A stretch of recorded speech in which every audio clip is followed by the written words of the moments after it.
neustáleho tlaku, postupu Červenej armády odohrali sa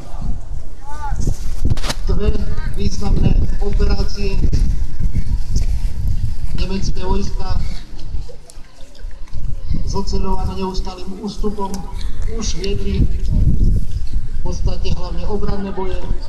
Aj my vidíme pred sebou, ako časť nemeckých jednotiek, vtedy z armádnej skupiny prvej tankovej armády s názvom Heinrici obsadzovala nejaké možné priestory, v tomto prípade priestor v blízkosti Bardejova.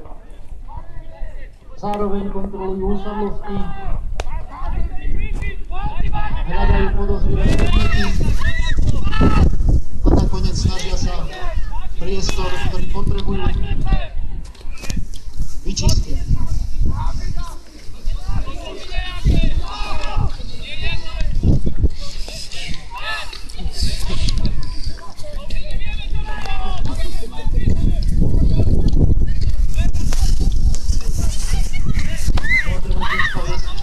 Rôzne diskusie o tom, či vyprázdňovanie a niekedy aj vypadovanie dedín a usadlostí bolo skôr vojenským alebo represívnym činom.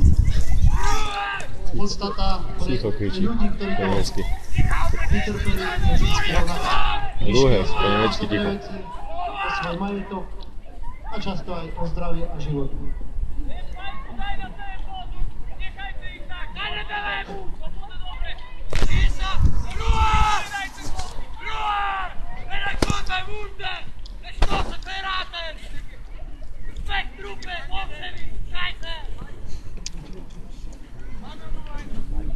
Možno je dobre povedať aj to, že v tomto období už režim, ktorý bol oficiálne ešte na Slovensku aj po vykrytí a potlačení Slovenského národného povstania,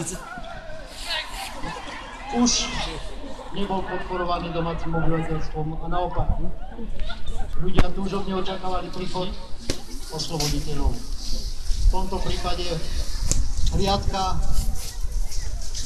nemeckej armády, nemeckých jednotiek, ktorá našla podozrivý predmet, pravdepodobne zbraň, odviedla, nazvime to páchateľov, k veliteľovi a prebiehajú ďalšie, pre nás dnes možno nepochopiteľné, vtedy asi bežné činnosti a postupy, aby bol navedený poriadok v priestore, ktorý už ovláda nejaká vojenská moc.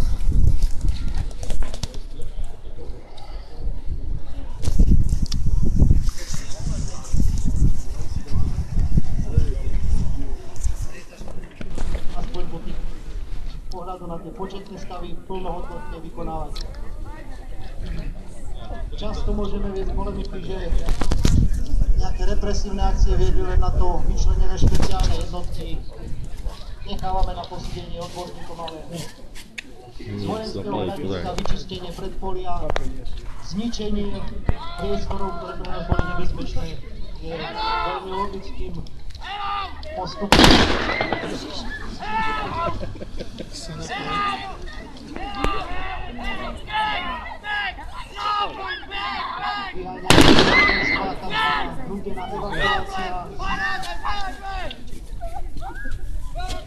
Ničenie príbytkov, to všetko bolo na Slovensku v častých prípadoch bežným javom.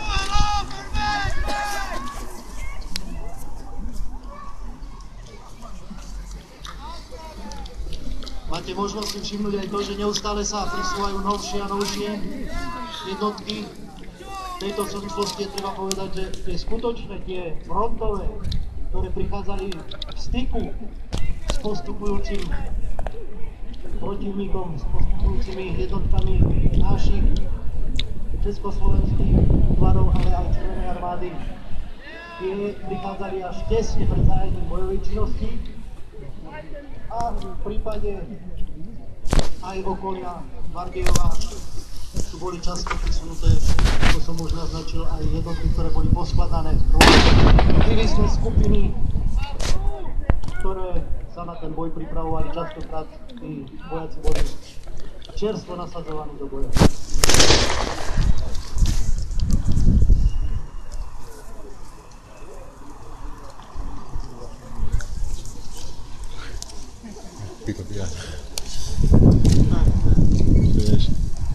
Vzhľadom k terénu to nie je možné celkom dôsledne ukázať, ale neustálou činnosťou vojsk je príprava dosiahnutých priestorov, ich maskovanie a zvlášť keď ten čas toho stretu sa približuje.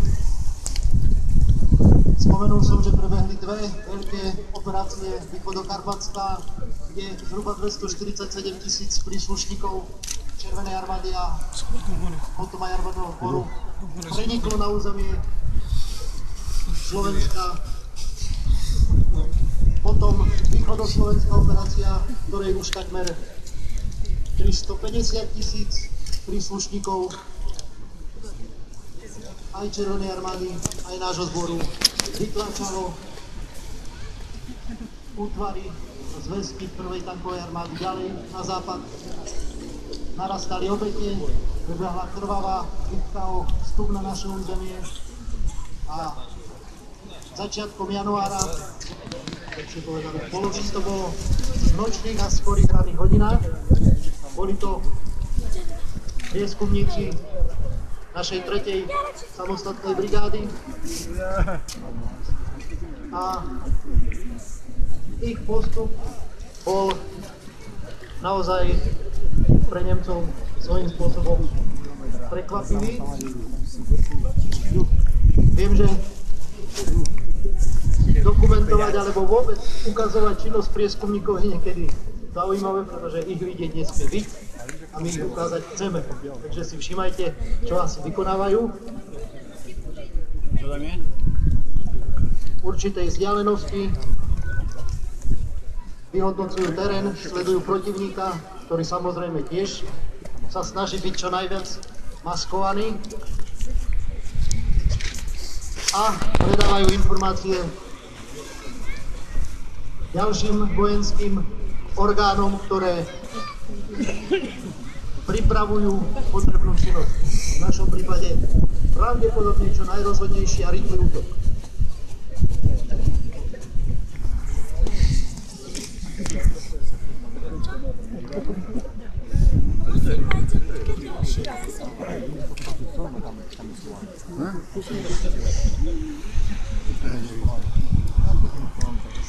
Opäť môžeme trošku v rámci nejakého približovania tej situácie hovoriť o tom, že ale veď o niektoré mesta sa nebojovalo, nejaký veľký boj neprebehol, ako keby to bolo niečo mierového. Nie. Aj opustenie slabšie branených oblastí pod tlakom, vynútenie je bojová činnosť. A to, že rýchlým postupom, šikovnosťou a smelým rozhodovaním sa rozvíjali také situácie, ktoré útočiacim československým a sovietským jednotkám vytvárali podmienky pre rýchle ovládnutie, neznamená to, že niekto niečo odovzdával bez boja. Vojna trvala, zbranie a všetky systémy, ktoré tomu boli určené, sa používali a nemožno hovoriť o tom, že niečo sme zaujali bez boja, to nebola ani vojna, keď sa nestala. Bola. A samozrejme i na tej druhej strane my vieme z historických záznamov, že obsadenie Bardejova nemeckými jednotkami, nemeckými jaskými a okolia Bardejova malo svoje súvislosti, aj ich činnosť, aj ich pôsobenie v rôznych situáciách je plne odpovedajúca tomu, že to bolo v rámci vojnového stavu, operačnom území frontovom. Máte možnosť vidieť, že československé jednotky vykonávajúce prieskum neustále postupujú ďalej a ďalej. Samozrejme tí, ktorí nejakým spôsobom absolvovali nejaký vojenský výcvik, majú nejakú vojenskú znalosť, vedia, že to hlavné sa odohráva v určitej hĺbke od týchto prvých vojakov, prvých tých tykadiel, že vlastne dochádza k nejakej veliteľskej činnosti, k rozpočítavaniu síl, prostriedkov, ako vykonáme útok, čo všetko použijeme. No a samozrejme, bolo by naivné si predstavovať, že i na tej nemeckej strane neboli informácie o postupujúcich prieskumníkoch, samozrejme boli. A naozaj len laici by odkryli svoje obranné postavenie a začali páliť zo všetkých zbraní. To všetko by bolo nie také ako vo vojne.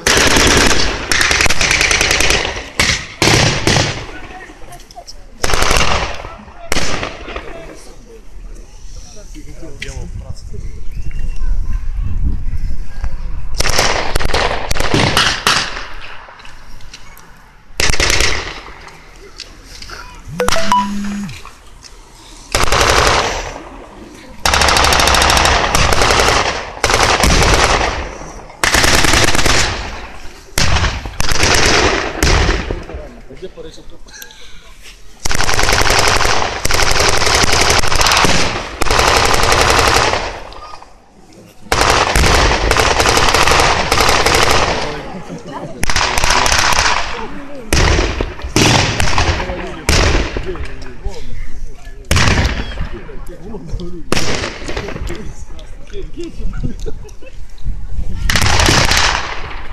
Гранаты будут?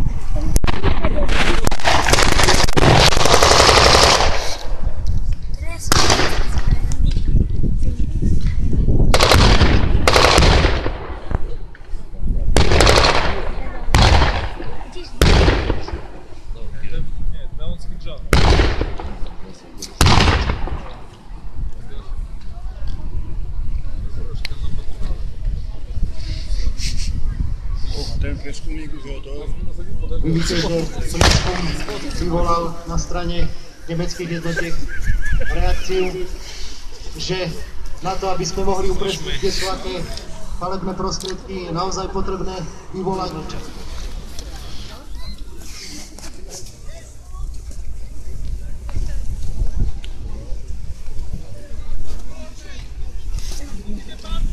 a v hĺbke nemecký veliteľ pripravuje samozrejme zálohu.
A vidíte aj pri tom palebnom styku, ktorý neumožňuje plnohodnotný prúdkár. Chcem vás upozorniť, že manéver farbou je jedna vec a manéver pohybom a prostriedkami je druhá vec. Rozhodný smútok prichádza z tej druhej strany.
Nejdem domov, zítra najdem. Čo to bude? Ako vidíte, nastáva v bojového prostredku.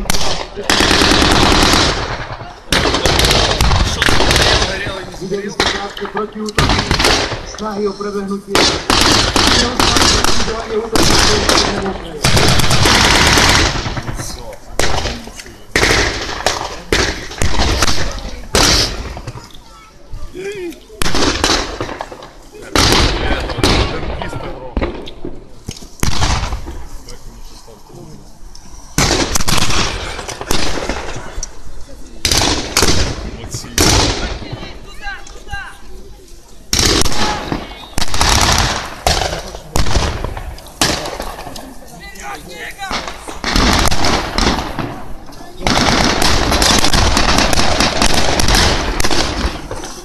А, с той стороны тоже. Так.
Лимон. Да,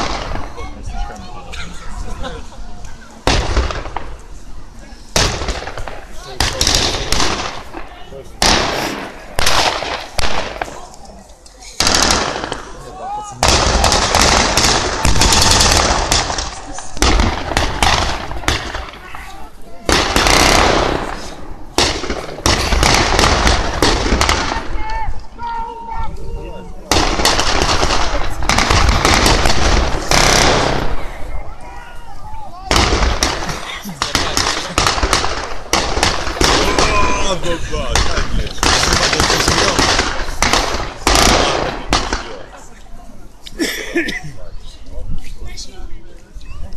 Mali ste možnosť vidieť, že pohyb po boisku nie je najjednoduchšia záležitosť. Je treba si uvedomiť, že je to pohyb nielen jednotlivcov, ale aj prostriedkov. K pohybu takého ťažkého guľometu naozaj treba viac osôb.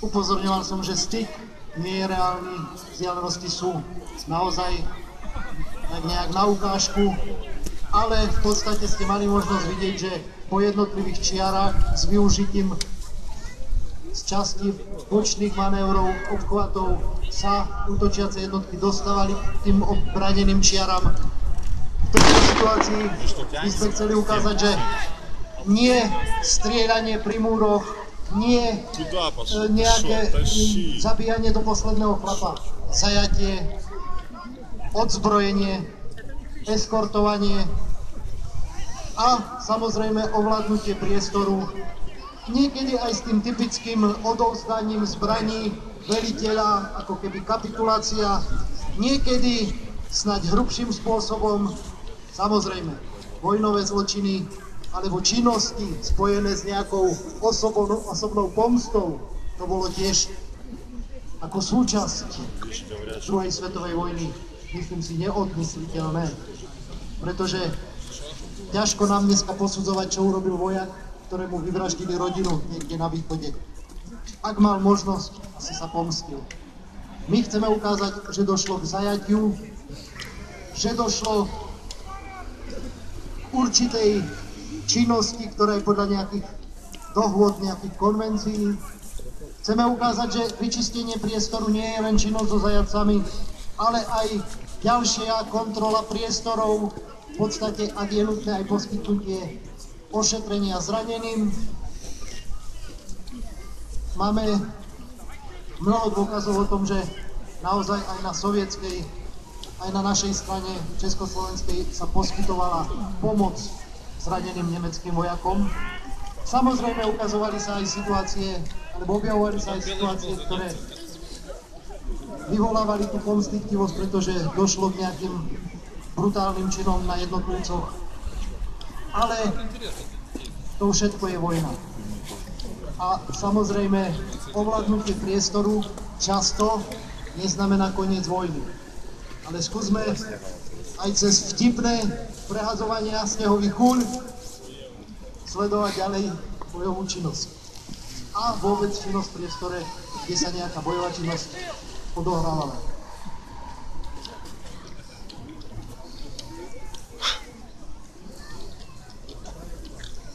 Sú zdokumentované prípady, kedy samozrejme došlo k tým prvým kontaktom s civilným obyvateľstvom, pretože počas samotného vedenia boja bolo civilné obyvateľstvo zvyčajne ukryté. Nakoniec, tak ako je tomu aj dneska, v regiónoch, kde sa bojuje, došlo samozrejme aj k určitému, nazvime to,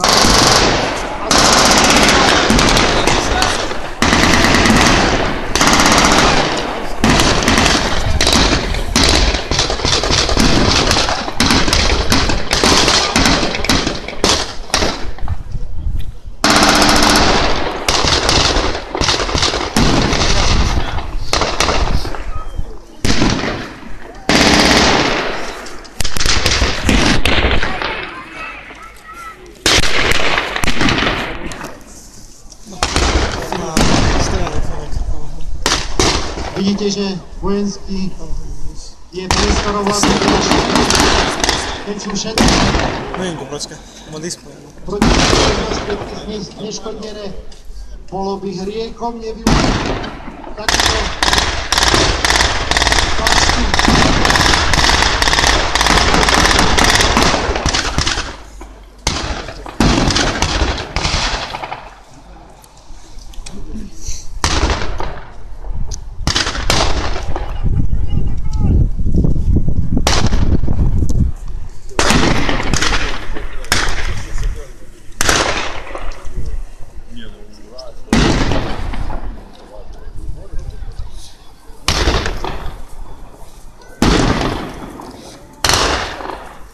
Sovietský veliteľ bol nútený okamžite organizovať ovládnutie priestoru, odkiaľ sa znova rozvali zbrane protivníka. Vidíte, že to je spojené s určitým časom a my si môžeme, alebo ľudia, ktorí boli, bojovníci, ktorí boli v tomto postavení, využiť na likvidovanie postupujúcich vojakov. A neustále snažia sa brániť. Čakaj, to verno. Vyvešovania tých našich má svoje opodstatnenie. Až teraz je priestor ovládnutý. Tak, ako to bolo nakoniec aj na samotným Reichstagom. Myslím, že víťazné salvy, radostný pokrik a z našej strany mohutný potlesk patrí ku koncu bojovej činnosti.